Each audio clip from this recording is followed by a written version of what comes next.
Hey everyone, this is Pam Bam Richard presenting to you AC Radio at www.abyssalchronicles.com, where Tales is our life. This episode is for Sunday, July 29th, 2018, as I'm joined here not only by AC Radio co-host Dimension Slip, but also AC News writer Flamzeron, as we are talking about essentially Tales of Vesperia's anniversary and how it also connects to its initial release and Tales of Vesperia Definitive Edition, alongside other tales of anniversaries in the past and how they were sort of celebrated in a sense. So, just to give a little bit of background, Tales of Vesperia came out in August of 2008.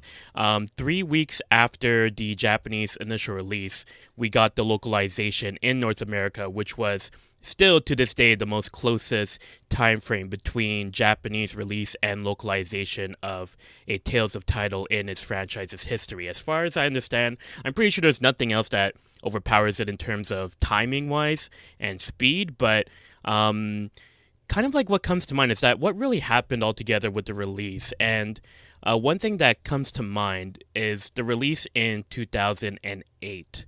And what do you both know about its release altogether, and what do you notice about how it was able to kill over the fans and whatnot?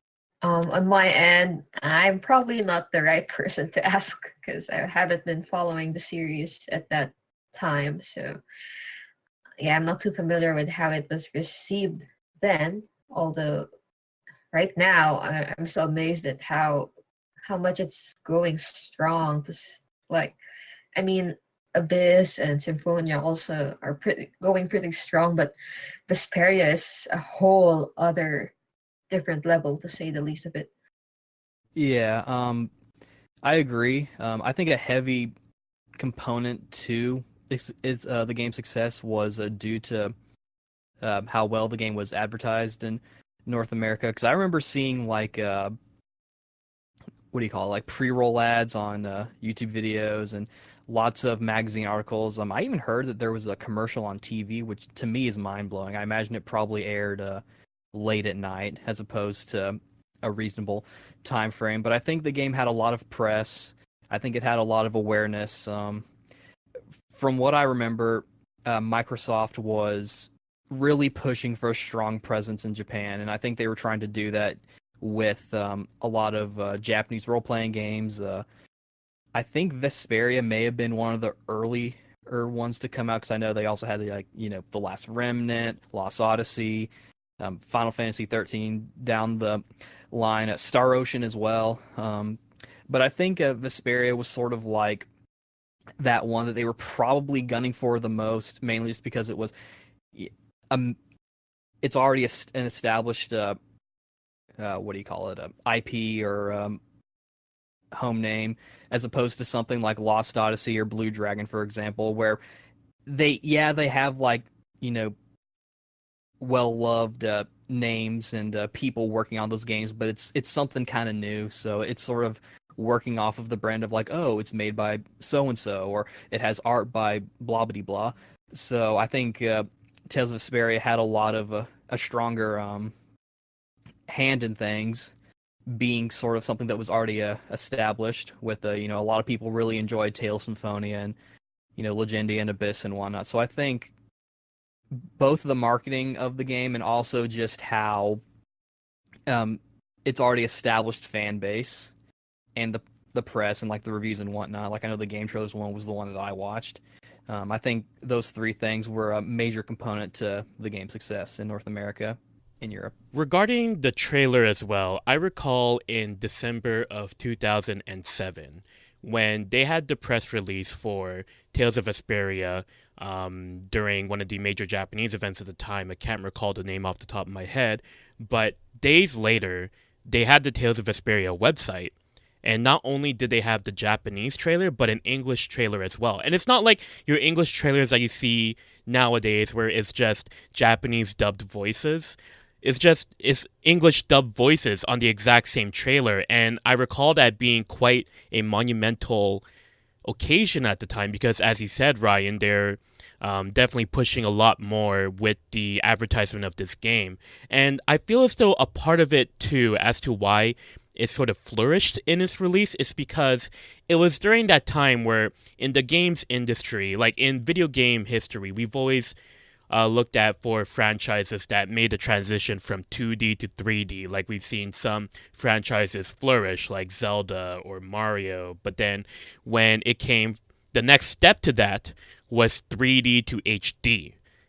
And a big factor to that is when they were advertising Tales of Vesperia, a lot of people who are fans of the franchise, because of going forward from Abyss, they're looking at, oh, what's going to be next? Abyss and Innocence. What's going to be next? And Tales of Vesperia being that HD title and how everybody was like so big into HD during the time, like they were very much delivering in that department, and they certainly filled in the void as to the curiosities that came into fruition about the HD graphics for the game. To even go forward from that, a big part of this release also comes to mind is that in Japan, I recall, like, to build on for the whole like Microsoft push, is that in its release they even had a special edition for Tales of Vesperia, Right. and it was Tales of Vesperia on the 360 that was bundled with the 360 on the day of launch. And I recall there being articles on Famitsu of people lining up like late at night just to pick up Tales of Vesperia on the 360, because a big part of that as well is that like the 360, I recall that era of the Wii 360 era, Wii PS 360, I can't remember the exact term, but when it comes to that, it was like you had three choices, and I remembered at the time I chose the Nintendo Wii because the PS3 and the 360 were both heavily expensive, very expensive. Like the 360 was probably, I can't remember, like the 4 gig one or the 20 gig. Yeah, there was a 20 gig and a 40 gig one that was like nearing around 399. I can see And that. Yeah. yeah, and the PS3 was also priced at around like 499 too, and that one was only at 40 gigs. And we've all heard like bad press at the time for both systems, where the PS3 would have the yellow light of death, or the 360 would have the red ring of death. And I guess like that's sort of like the negative press that it had, but a part of why Microsoft went for that push for Tales of Vesperia, for the lack of sales in the 360 in that region in Japan. They really pushed hard for Vesperia, and it attracted a lot of fans to the console as a result. So, I mean, with that in mind, to push forward with it, it kind of brings me to the point where when eventually Bandai Namco did the usual Tales of thing where, oh, hey, look, it's doing great on the console that it was initially released on. That isn't Sony. Let's bring it to Sony. So then when it came out on the PS3 a year later, it certainly showed where the Japanese fan base comes to fruition, because I believe in its first week, it doubled in sales. Wow. Like if you compare the Vesperia PS3 initial release to the 360 release. And I don't know if you recall at the time, Ryan, but there was that image going around when I know do. you know a Slip. I've got two in mind. Yeah. All right. I don't know if you've heard Slip, but just to bring you up to speed, but I recall when the PS3 version of Tales of Vesperia was announced on April Fool's Day, mind you.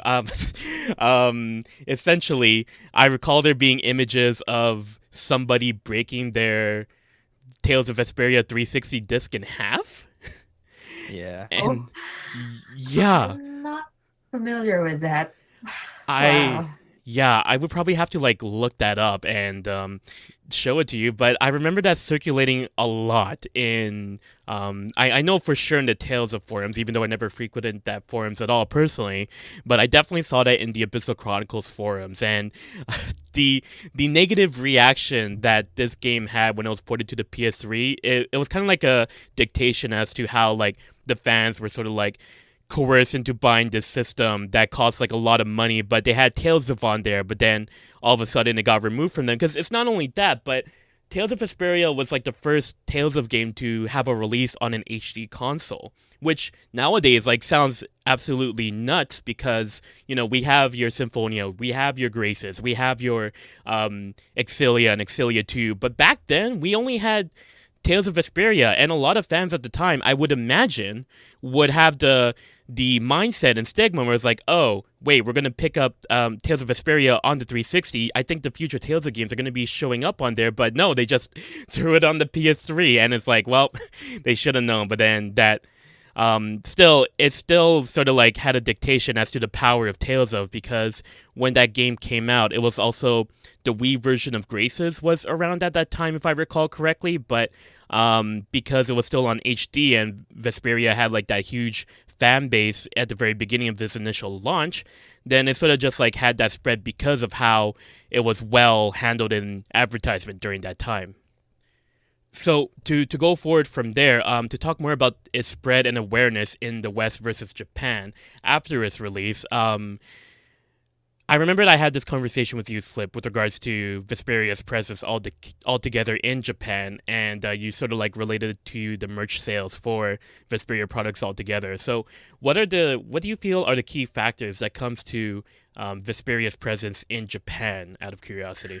I think part of it is like when there's a Tales event, Yuri's voice actor, Toyumi Kosuke, he's almost always there, like half the time.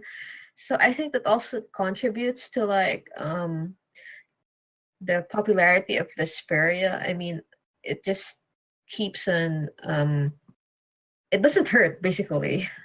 I mean, Yuri's already a very widely popular character, so just having his VA presence in all these events just serves to um increase its popularity. I mean, I guess that's a very simplistic way of looking at it, but that's one key factor I see. and and like when they do box sets of Tales merchandise, half the time you're gonna get some sort of Yuri merchandise over there.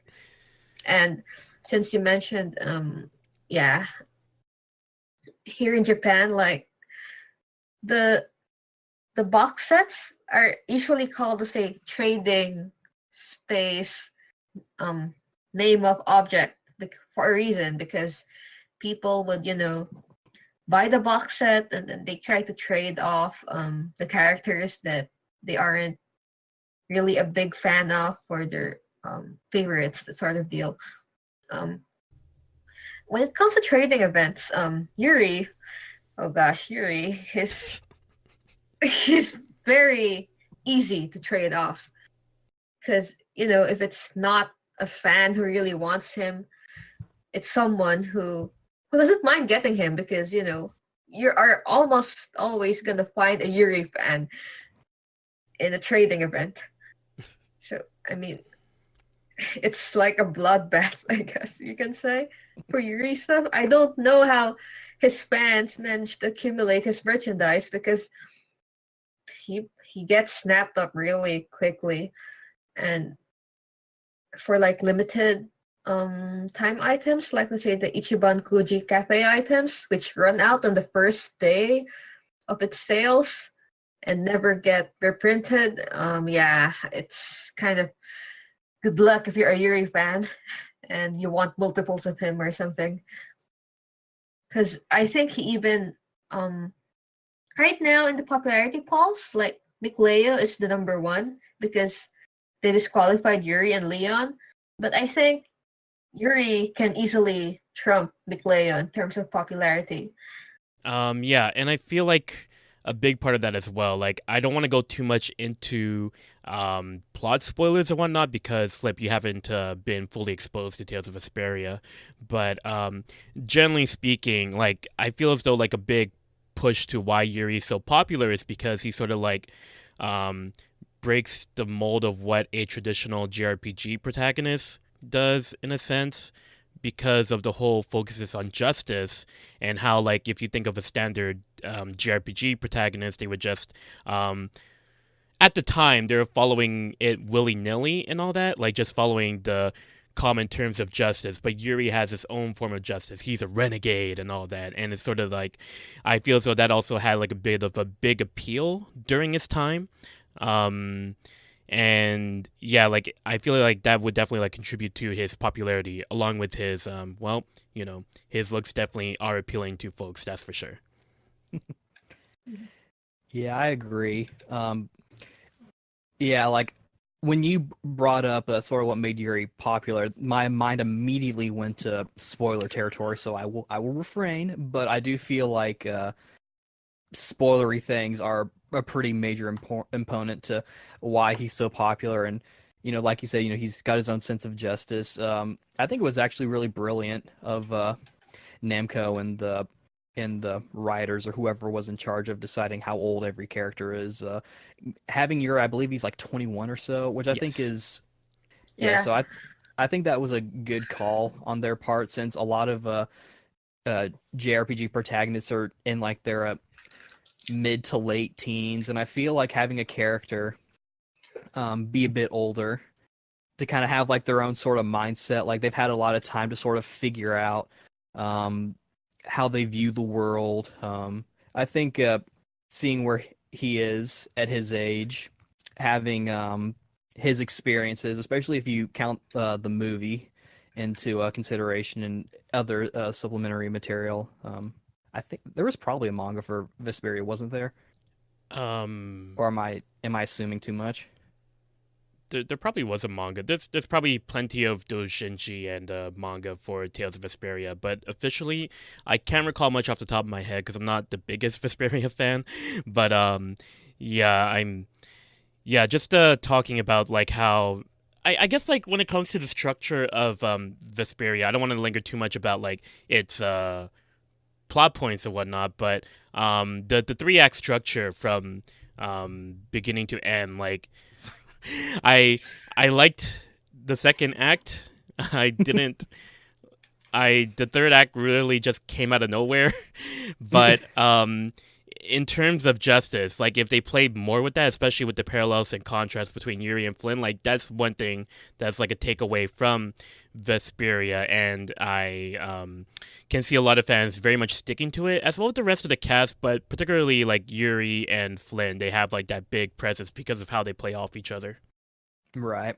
Very much like a light and dark kind of situation, if I may use that kind of trope. Yeah, definitely. So with that in mind, for because like this is also Vesperia's anniversary, I thought we'd also look into like other anniversaries in the past for Tales of games and whatnot. And thinking about like how they've celebrated them.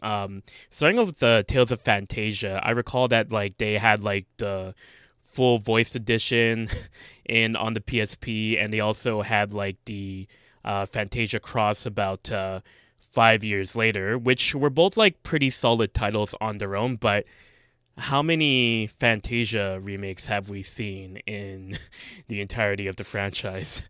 I think by the time we reach Fantasia Cross, I think we're at three, if I'm not mistaken, three or four. Yeah, we've had like Fantasia on the Super Famicom, then the PlayStation 1, and then we had on the GBA, which we don't really talk too much about that version personally, but I know a lot of people who had that as a gateway title. And then we had the full voice edition, and then we have Fantasia Cross, so that's already like counting on at 5 ports. Plus, we had the iOS version, which I still can't believe that version of the game still exists. Well, it doesn't exist anymore, but back then it did. And then so Fantasia had a very solid anniversary back in its time.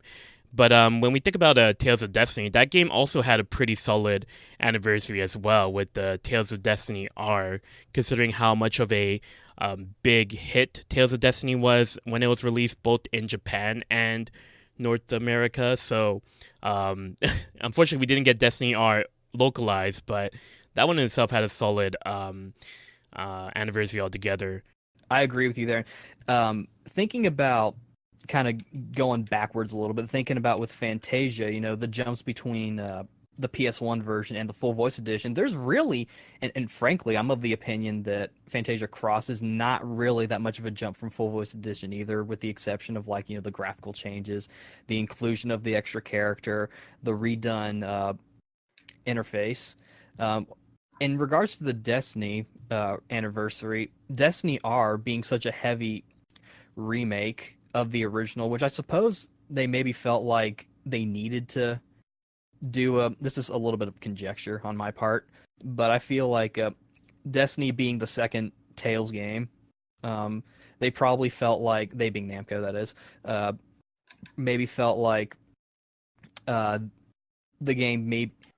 I don't want to say it needed a remake. I do feel like that Destiny is one of the few Tales games that, for the sake of keeping up with the rest of the series, probably could have used one. So I'm very glad that we um, got one, even if it didn't come out in English. But I definitely enjoyed it on my imported copy, and it was nice being able to, you know, play as Leon again, who's my favorite character. Um, Huh, I thought that was Reed. oh, are talking about Destiny, not Oh, Eternia. yeah, okay, you're talking about Destiny itself. Okay.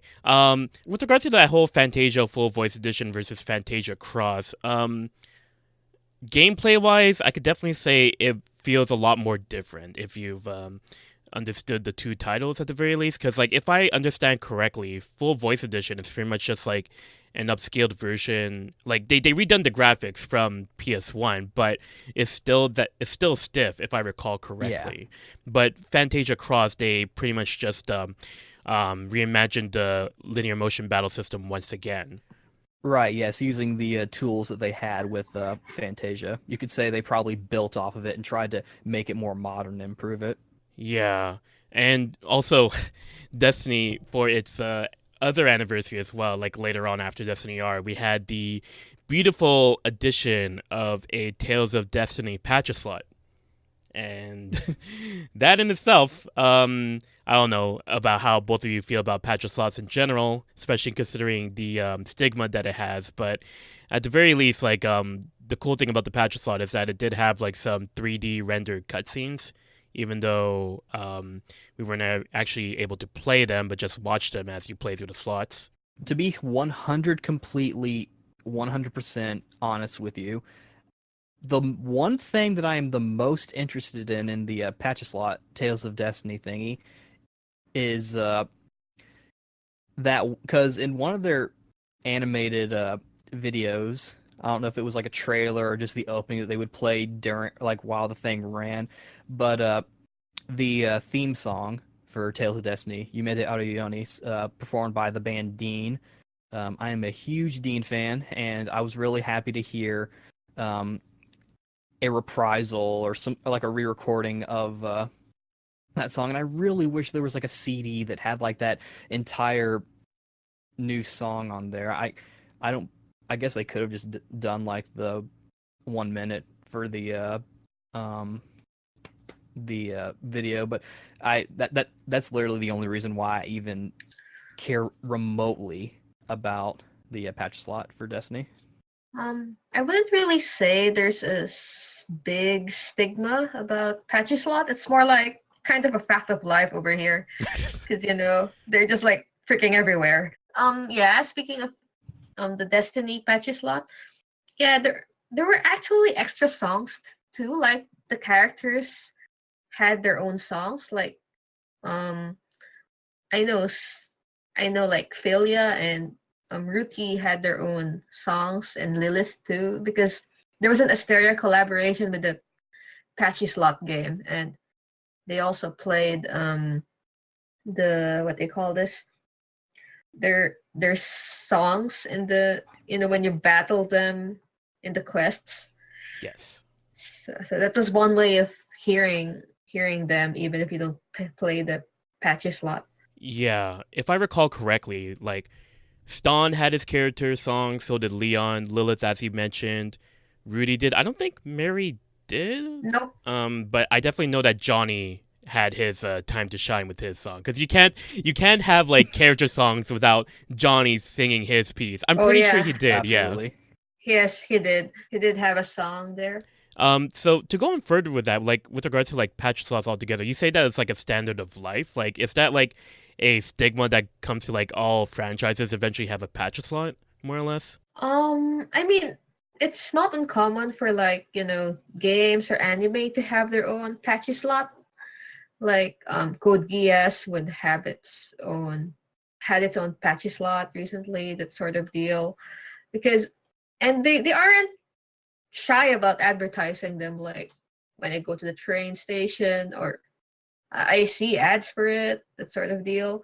And the people who try to entice, people to go play the patchy slots, they're there. They're very much there, and no one stops them from advertising. Hey, there's a patchy slot place over here. You can go. I mean, if you're legal, I mean, of course. But yeah, it's not really a stigma per se. I mean, kind of gotcha slash not really gambling, I would say, but close enough. Is kind of deeply ingrained into the culture over here. Like, I'm not sure, like, in the West, are blind packs pretty popular? Or, Yes. At this point, yes. I've noticed a lot of because I'm a big action figure and toy collector as well, and I've noticed that I don't think it was I can't speak for how it was earlier, but lately a lot of like blind packs that you can get at like uh, different department stores. You can find them, and sometimes they'll have like like in every like 12 boxes, there's a special edition of Mega Man or something. That's just the one that popped into my head. But we have a few, mainly of. It's still kind of slow, and I've noticed that not too many Western or whatever you want to call it franchise. I think I saw something for He-Man. But yes, the sort of like blind bag phenomenon. I don't know if it's as big in Japan, or I don't know if it's big as here as it is in Japan, but it's definitely growing, or it has been. I see. I do wonder if it's them taking a cue from Japan, because over here it's like a fact of life. Like, when they have, let's say, collaborations and stuff, sometimes you say random packs of candy or whatever, and you can get a random Pokemon sticker and sort of deal. And for the Tales of Merchandise, if you like Tales of Merchandise or any other Japanese series here, and they get popular enough to get merchandise, it's pretty common for them to come in blind packs where you can't choose and either have to try your luck, or you have to buy the whole box set if there's someone you're after. Right. Anyway, that's kind of a bit of a tangent from, yeah. Yeah, I was just going to say that, like, I was like more so thinking about how you've used that in an association with the standard of life for patch slots, because the stig. Well, we don't get any patch slots here in North America. I'm very positive, Right. and that's why, like, when the stigma comes in for patch slots, I'm just more so referring to how that's perceived in North America and other areas outside of Japan, because of how unpopular they are, and when they see like all these Japanese companies putting in so much effort into these patch slots, it's just more so something that's like lost in the Western eyes, because we don't really have like much of an idea as to why so much effort is put into it. Like, I can't even like recall like the big negative feedback that seeing something as loved as like Metal Gear Solid or Castlevania in the West, when they saw patch slot versions of it. Like, if you see the videos, like a lot of those dislikes were most likely from like Western fans who are like starving for new content, but are reduced to just like seeing the patch slot instead. Where I feel like Ah, it's more so like a cultural difference than anything else, as you mentioned. yes, it's mostly because it's like, even though it's technically gambling, it's still seen as a form of entertainment, to say the least of it. And you don't actually, exchange the, let's say, the whatever. I'm not sure. I'm not familiar with what you get out of the patches slot, but the currency there is just you trade it for items. You cannot cash it in. So I think that's part of the thing, which they feel kind of removes the stigma from it. I've never actually been inside a patchy slot parlor in all my years of living here, even though I pass by them like almost every single day. So yeah, I don't really know what goes in there. except for what I hear from other people. Because I did discuss this topic with some other people too. I see. Right. So, in other words, Tales of Destiny getting a patch slot isn't that much of a Yes. odd thing in Japan compared to how it's perceived in the West. So that's why Tales of Destiny got that because wow, it's the first. Well, actually, now that I recall, because this moves on to our next game, Tales of Symphonia. It also had a patch slot, but it wasn't really that recognized because they were just reusing scenes from the OVA as Mm-hmm. opposed to actually having their own cutscenes and animations used for Destiny R. I mean, just Destiny's patch slot. But the biggest thing for Symphonia's anniversary was obviously Tales of Symphonia Chronicles or Unison Pack if you're in Japan.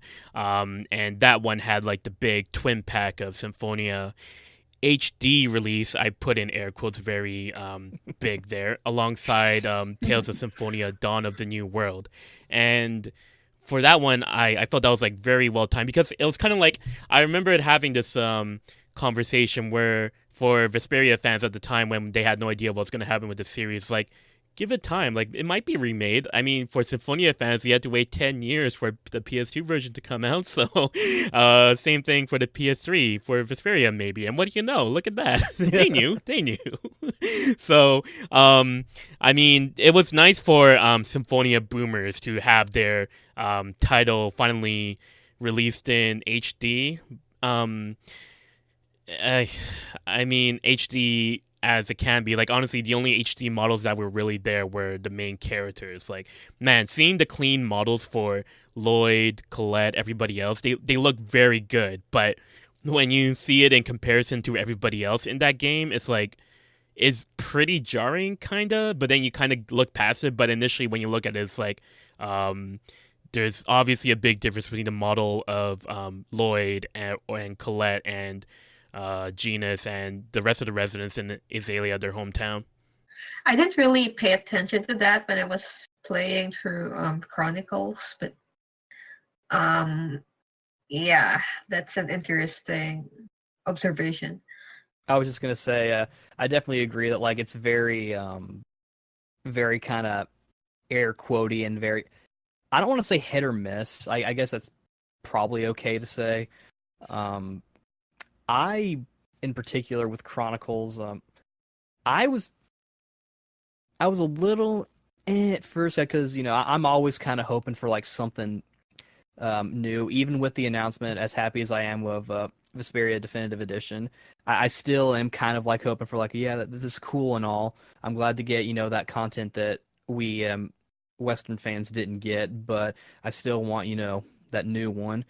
And with Symphonia, because of the extra content, I was kind of hoping that they would do a little bit more um, with it. They did dub any stuff that they had to dub with like extra arts and like the mystic arts and whatnot, as a off as that sound, because I imagine they probably recorded that in a, I'm guessing probably in a different studio. I wouldn't even be surprised if some of those actors did like a home studio or something. But I was really kind of hoping for like voice skits, and although we didn't get that, having the dual audio was a nice touch, and that's actually the reason why I've been playing Chronicles with the Japanese voiceover, so I can get those voice skits. But um, I think that for me, having it and having another chance to play it again as I'm older, because like a lot of fans, I started with Symphonia on the GameCube, and I'm very nostalgic about it. There was even a period of time where I was kind of hardcore anti-Symphonia. Richard, you probably remember some of that back in the Mizuho days. But over time, I've really grown to sort of like appreciate Symphonia for what it was, and I think it's a very solid title. So I was happy to get another chance to kind of replay and kind of look at it. And as I've been, I mean, I say replaying it, but kind of like off and on. But as I've been replaying it kind of off and on, I would notice things that I didn't notice before. Frankly, stuff I probably wouldn't have noticed without having played the game. before, especially in regards to Kratos and Lloyd and their relationship and their interactions. I really I like that attention to detail that if you look for, you can see it. Yeah. To I definitely know what you mean with regards to Symphonia. That mindset that was take undertaken because it was the gateway title, and how when you play other titles, you kind of like look back and it's like, oh, it's horrible. But then I also had that impression too when I replayed Symphonia 2 3 years ago. I kind of saw some things that were underappreciated compared to other titles. But yeah, like it was a very solid release for its anniversary. And then moving on to Tales of the Abyss. Uh, God. would you like to take the floor, Seb? Actually, for its anniversary, it technically got nothing except like um representation during festival because they brought in Van, which hasn't happened, I don't know, before, I guess, or if it did, yeah, I don't think it ever happened before. Feel free to correct me if I'm wrong. And it did get some merchandise like the acrylic key holders, but aside from that, nope, it didn't really get anything. The stage play is actually not for a business. Well, okay, fine. It technically is for its 10th anniversary, but it's more of for the Tales channel 10th anniversary. They were like, okay, since it's the Tales channels, wait, not Tales channel, sorry, Tales Festival, Tales of Festival's 10th anniversary. Let's do a stage play for the 10th anniversary game, which happens to be Abyss. With that mindset, though, like, do you like everything that's been going on with the Tales of the Abyss, Tales of the Stage, I mean to say, or is it just not fulfilling enough for an anniversary celebration in a I sense? think it's pretty good. I mean, it's like a very good way to, be nostalgic about the game because while they do try to follow the plot, they do make, very interesting changes because, it's a stage play, so they have liberty to do that. So it's more like, I guess a love letter to the fans, I guess you can say. It's been going on for two festivals now, come to think of it. So but I have a feeling they might, switch over to a different series maybe if they found it a profitable enough venture. Because, um, yeah, I think Abyss has run its course, so to speak, for the stage plays because they had like a total of four if you get technical about it. Because although the first one last year felt more like a teaser to the actual stage play, which took place in Nakano Broadway a few months later. Similar to the stage play this year and during festival, it was more of like an introduction to what's gonna happen next month in Odaiba, where they're going to air the stage play. Oh, and besides the stage play, actually, there was some representation in like Asteria. They had a special gacha for Abyss with new art, and I think Link also had some sort of anniversary event too for Abyss. Yeah, and that also like sort of like more so coincides with how like when there's an anniversary, Bandai Namco first thing they do is like, oh, let's just put in the gotcha, get more money for. Yeah, I mean, kind of a segue to another game, but Legendia also had some gotcha too before Abyss did. Yeah, I mean, all it got were just some. I don't even think it was like I have in the notes here Tales of Link, but actually I think it was just like a Tales of Asteria banner. And when I was playing Asteria during the time, I used all of my free gems just for that particular banner.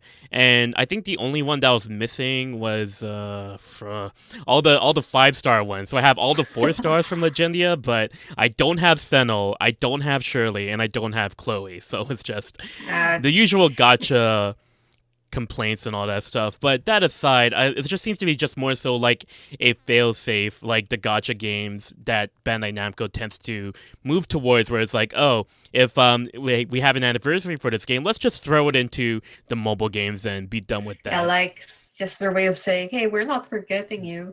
Yeah, the thought is nice, but I don't know. I just just to have that, like at least Legendia had some kind of representation because it still sort of like felt very impoverished, and that's why we all had like some hopes for this year of Tales of Festival. But oh well, it is what it is, as I Right. say. Mhm. So, we've talked about the games that kind of had some representation throughout this anniversaries from big ones like Fantasia, Destiny, Symphonia. And now let's talk about the ones that kind of missed their anniversary, that went like very silently by.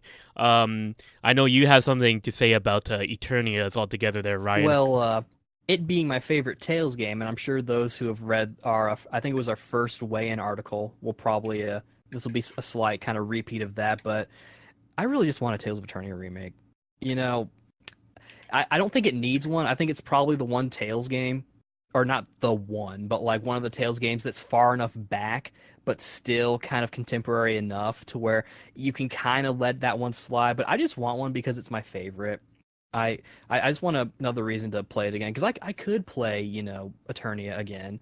I've got the PSP version from Europe, the North American PS1 version. I've got that premium box version of the Japanese version, so I could play that too if I want to. But I kind of wanted to experience it in sort of a new light, and unfortunately, from what I saw, there wasn't any sort of really anything. I don't see too many pieces of merchandise for it. Not too many figures at the very least. I remember seeing online. I think it was some sort of festival. I doubt it was a Tails one or even a big one, but I kept seeing some figure in sort of like the Altair scale, meaning like that similar size of those figures. But I remember seeing one of like Merity, and I've never seen anything else like that again. So I don't know if that was just a prototype or someone made that, or someone is trying to mess with me. But um, I I do feel like Eternia needs to get more love. I think Namco needs to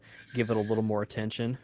And to go forward from that too, like I recall like the big chain of events the pattern that was being followed when Fantasia was getting all of its remakes, and then Destiny had its remake. We're just like wondering, all right, when's Eternia's? And then Eternia just sort of like slipped under the rug, and ultimately only had like the remake on the PSP, and that's pretty much it.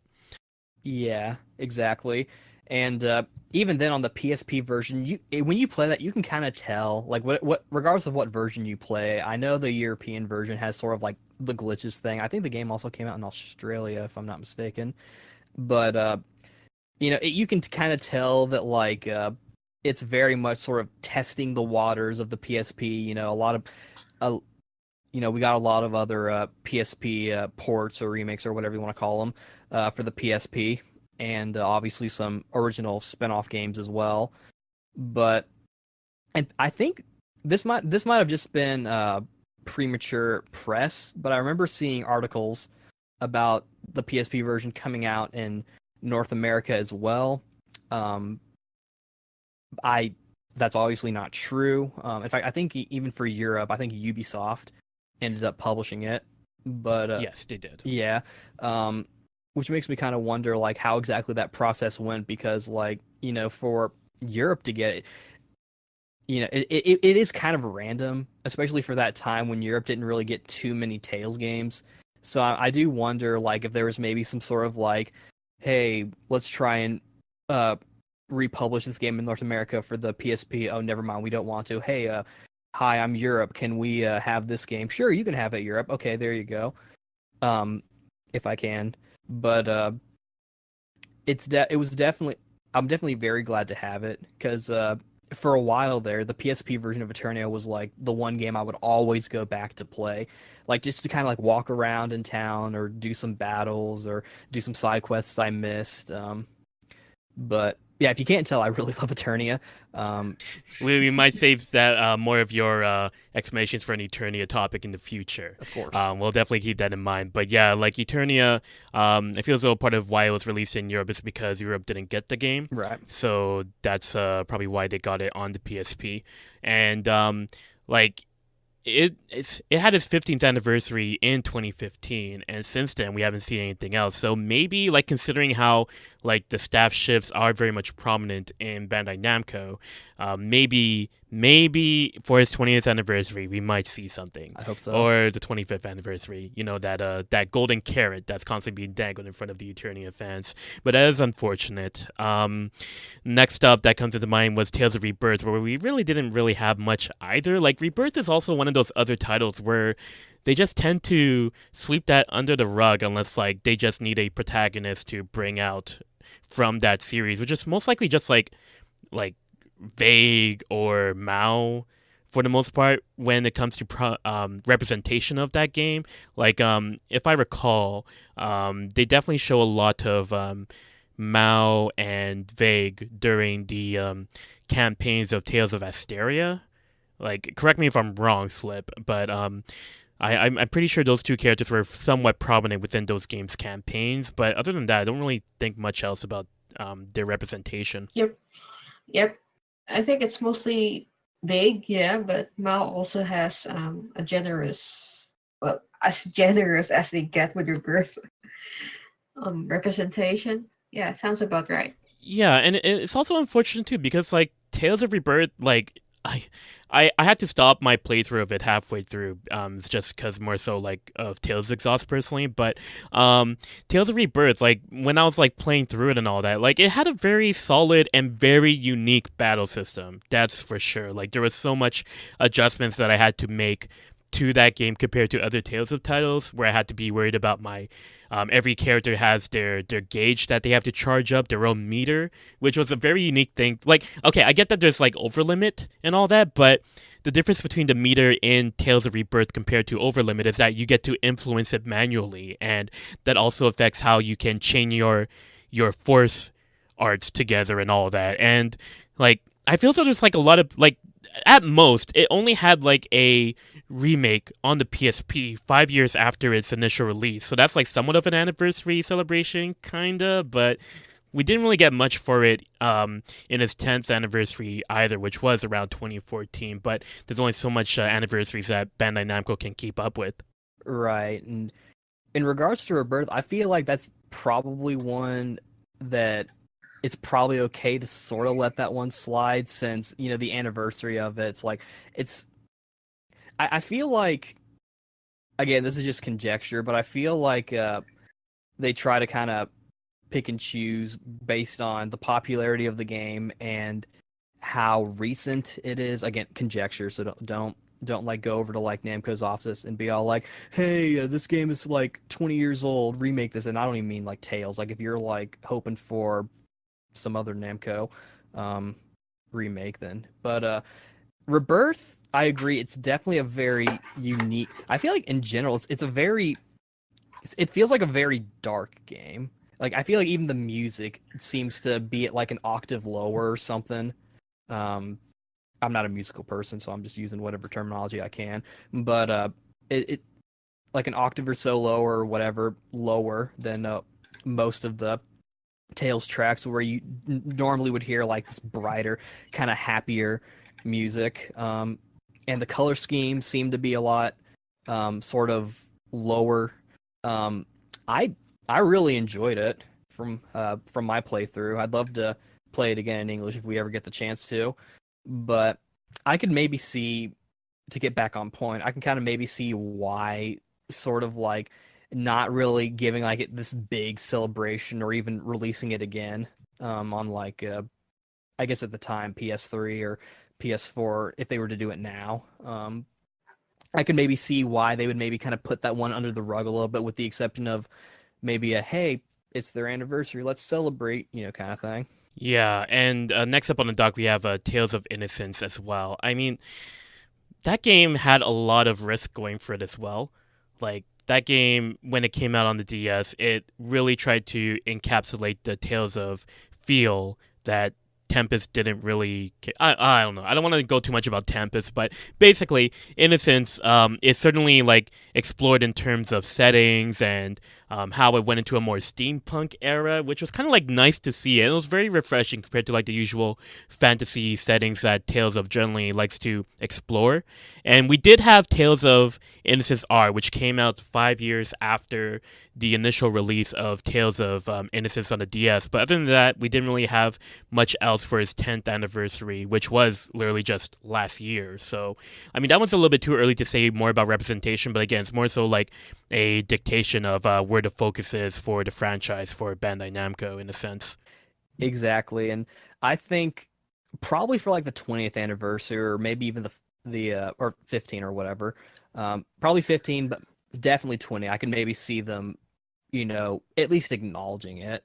Like you said, it's probably too early to really, both in terms of its anniversary passing us, but also the fact that it's a fairly, or it was a fairly new, at least for the R version.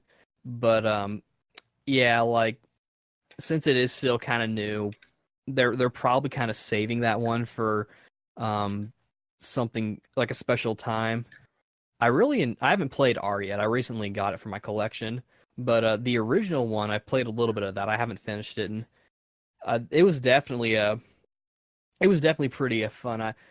In hindsight, I like this feature, but at the time I didn't like how like after battles like you had to pick up your gold or your gold, sorry, and that's kind of cool thinking about it. Of course, I can see where that can be maybe a bit of a pain because like if you're not really paying attention or if you're just not used to it, you're gonna miss out on your moolah.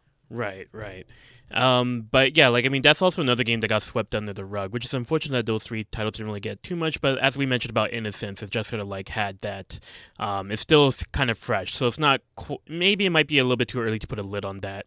And currently, for Dawn of the New World and Hearts, those two games they're getting their representation in Tales of Orchestra, which honestly I feel still like it's okay for now, considering the current affairs with regards to how Tales of stands in the world right now, like in terms of contribution to its franchise being done more or less. So I think that's like okay, but other than that, like I'm glad that it still has that there, and I think like it also has Asteria rep as well, if I recall correctly. Y- Dawn? Not that I recall for now, but maybe eventually they would have some representation. For now, I just recall the orchestra key visual and the implications that they'll be playing music from those series, and of course, Vesperia. Right, right, right. So I guess after looking back at like all those anniversaries and whatnot, the biggest question is like definitive edition, worthwhile capitalization. I mean, I'm pretty sure we're all pretty much on the yes for that because of how much of an like impact it has based on its release and spread and whatnot. But at the end of the day, we all know that like for Tales of as a franchise as it is, being fans, we would support it. But hopefully for the future, they may look back at these other titles and see the potential anniversary releases and whatnot. Yeah, I agree. Mhm. And with Vesperia, I I'm pumped for that because we're getting that extra PS3 content, seemingly English dub as well. I'm curious to see who they get for Patty in regards to who's going to do her voice. I have a guess as to where they may pull from, given the recent trends of English voiceover in the Tales series, but I won't speak further on that. With Vesperia Definitive Edition, from what um, and you'll have to correct me if I'm wrong about this, but I believe it's the first Tales game to be multi-platform from the beginning because it's coming out on PS4, Nintendo Switch, Xbox One, and PC. So it's coming out on like the four major consoles right now, which the Tales series historically has been very uh, non-Sony and Sony thing.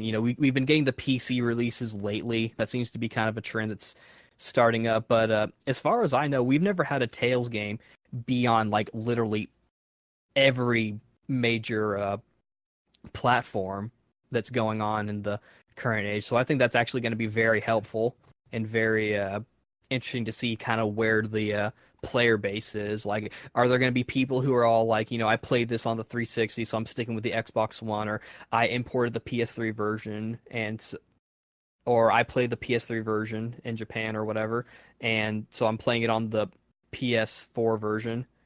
Or like, oh, I want to take it on the go with me, or oh, I really like Nintendo and I've been itching for another uh, Nintendo Tales game, so I'm going to get it on the Switch. It'll be interesting to see kind of where the player base comes from. Yeah, it's a very big push, and I'm pretty sure with regards to what you said about it being multi-platform at launch. Yeah, I'm glad that Bandai Namco isn't is being transparent with regards to where it's going to be on the multiple platforms, as opposed to like waiting for it to be released on a different platform later on in the years and all that. So, yeah, I'm pretty sure that's the first of that nature. So yeah, honestly, Definitive Edition is pretty much like worthwhile at the end of the day because of how much influence it has in the West and how everybody loves Yuri, no matter where you are, whether you're in the West or in Japan. It's all about that Yuri Lowell love. Yes. He's pretty cool. With that said, you can follow me on Twitter at PanBamRichard, and that's pretty much all that I would plug. Slip, is there anything else that you'd like to plug particularly out of curiosity besides your handle? Well, besides my handle, I'm still holding sales as usual, and if there's with the multitude of upcoming events, what do you call this? I am probably free to proxy because I'm going to the Vesperia events despite not being that familiar with Vesperia because yeah, I like themed cafes and voice actor events are always fun, so there's that. So which is TLDR, I'll be at the Tales of Vesperia Cafe event, and I'll also be there at the Tales of Vesperia anniversary party. So if there's any goods you might want from there, I can probably pick it up for a fee. Yeah, that's it. Yes, and you can message her at Dimension Slip on Twitter and Tumblr. And are there any plugs that you'd like to share, Ryan? I've got a few. Are we allowed to plug the Discord of Abyssal Chronicles? Sure. Okay. Because I mean, like, if you're on there, you can find me there as Ryanian. That's sort of my alternate handle. Otherwise, on like Twitter and Instagram, I'm Flamzeron. You can also find me on my blog, the Wheneverly Journal Place, which is flamzeron.wordpress.com. I also have a podcast that I'm going to be recording later tonight. So the Skit Style BBS podcast, that's my standard podcast, trying to kind of revive those old Mizuho days. Very different than what you might expect after hearing from me today, but it's I'd like to think it's a decent listen. And what can they find on your WordPress, out of curiosity? Currently, I've actually been working on it's mostly collection haul posts. Like, I'll take pictures of my collections that I've been working on, because like over the past couple of years, I've been really hitting the collecting really hard with like anime, video games, action figures. I've been kind of dipping into t-shirts a little bit as well, and movies and whatnot. And currently I'm working on a post of another collection haul where I've actually nearly completed my Tales collection. I have almost every single Tales game, with the exception of the CGI version of Hearts, which it's like, is that really? What? And Slip helped me getting a box copy of Tales of Eternia Online, which will also be featured. And I mentioned before the premium box edition of Eternia, and some others as well. I don't have a lot of the Japanese or non-English collector's editions. I was made aware that there's a special edition of Legendia in Korea that I think would be kind of fun to have. And I believe there's a Chinese dub version of Tales of Destiny 2 that I think would also be kind of neat to have. But other than that, I don't have too many of like the more obscure pieces. But I am, depending on whether or not you consider having CGI Hearts on the DS and Zestiria on the PS4 because I got the PS3 version. Whether or not you consider those two part of the completion process, I'm either close to completing or I've completed it, depending on how you want to look at it. I'll accept either answer if you want to judge me harshly. But yeah, I've been working on I'm kind of slow. That's sort of in the theme of the name of the blog, the Wheneverly journal place, meaning I update it whenever I want to. But I mostly do collection hauls. Like I said, I'm working on the Tales completion one. I'm gonna try and focus on that because I've got like 20 or so backlogs of like images. But I also will do I did a game news piece on the whole Hideo Baba situation. I also I've done a sort of like a follow-up review on the Xenoverse 2, Dragon Ball Xenoverse 2 DLC, specifically the one involving the Goku Black and Zamasu stuff. And I also did an anime review of Dragon Ball Super. I really just kind of do whatever I want on the blog. It's really just sort of like a hub. Like if you just like my stuff, either from YouTube, which is Tosuke by the way, yeah. And also just, or if you just like me and think I'm cool, then you can go there to, read my stuff. All right, so that's flamzeron.wordpress.com where you can follow him for his collections and his reviews and whatnot. And with that said, for those who have tuned in, thanks for tuning in. Until next time, take care.